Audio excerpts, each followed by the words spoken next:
नमस्कार, मैं मनीष और आप देख रहे हैं इंडिया एंड इंडियंस। यूपी के संभल जिले से एक ऐसा घोटाला सामने आया जो आपके रोंगटे खड़े कर देगा।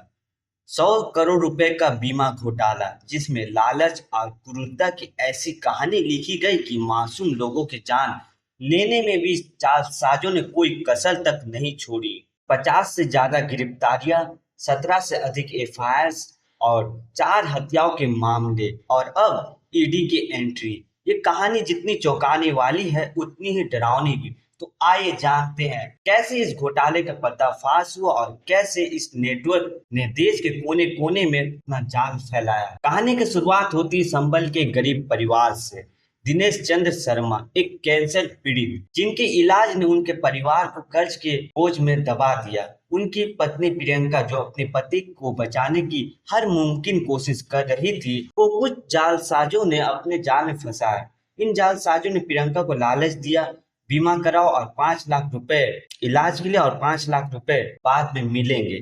प्रियंका ने भरोसा किया और बीमा करवा लिया और बदले में उन्हें मिला सिर्फ धोखा। प्रियंका बताती है, मुझे बैंक से चेकबुक, एटीएम कार्ड और पासबुक दी गई थी। इन्होंने मुझसे सब छीन लिया, चेकबुक पर साइन भी करवाए, लेकिन ना तो बीमा का पैसा मिला, ना ही मेरे 1,40,000 रुपए वापस किए।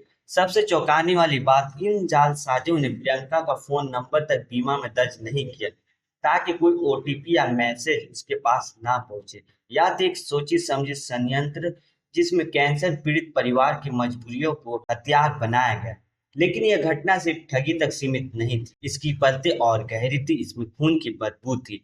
एक विकलांग व्यक्ति दरियाव को निशाना बनाया गया, उसके नाम पर 51 लाख रुपए की 5 बीमा पॉलिसियां ली गई। पॉलिसी रजिस्टर होते ही उसी के साथियों ने मिलकर उसकी हत्या कर दी। पुलिस के मुताबिक दरियाव को नशे में धुत किया गया, संभल के सुनसान सड़कों पर ले जाया गया और फिर उसके सिर पर हथौड़े से वार किया गया। इसके बाद हत्या को सड़क हादसा दिखाने के लिए उसके शव पर गाड़ी चढ़ा दी। इस क्रूर हत्या के लिए एक पेशेवर अपराधी प्रताप को 50,000 रुपए की सुपारी दी गई।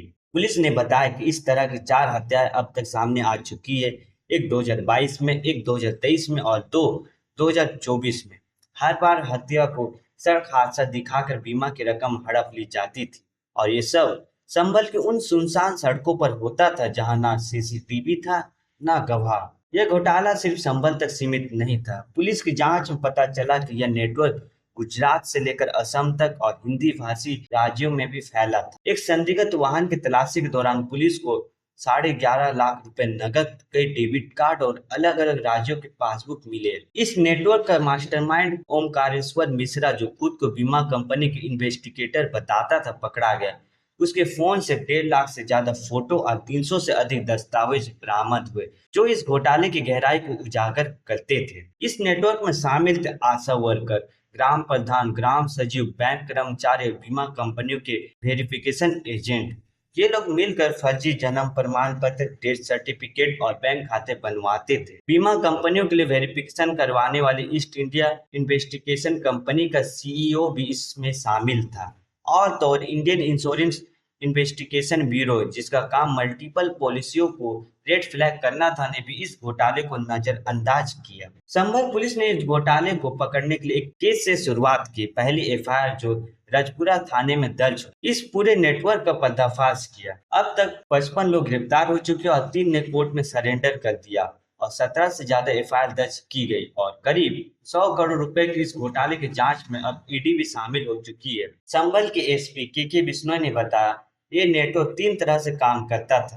पहला, गंभीर बीमारियों से पीड़ित गरीबों की बीमा करवाकर उसकी मृत्यु के बाद रकम हड़पना। दूसरा, फर्जी दस्तावेजों से मृत लोगों के नाम पर बीमा करवाना। और तीसरा, बीमा की रकम के लिए हत्याएं करना। इस नेटवर्क ने 11 सालों में हजार गरीब असहाय लोगों को अपना निशाना बनाया। यह घोटाला हर बीमा धारक के लिए एक चेतावनी है। अगर आप बीमा करवाते तो अपने दस्तावेजों की जांच करें और ओटीपी और बैंक की डिटेल्स पर नजर रखें और किसी भी लालच में ना आए। पुलिस और ईडी की जांच अब जारी है और इस नेटवर्क की और भी परतें खुलने की उम्मीद है। यह थी 100 करोड़ की बीमा घोटाले की कहानी, जो लालच और क्रूरता का एक खतरनाक मिश्रण है। हमारी नजर इस केस पर बनी रहेगी और हर नए अपडेट्स आपको सबसे पहले मिलेंगे। धन्यवाद।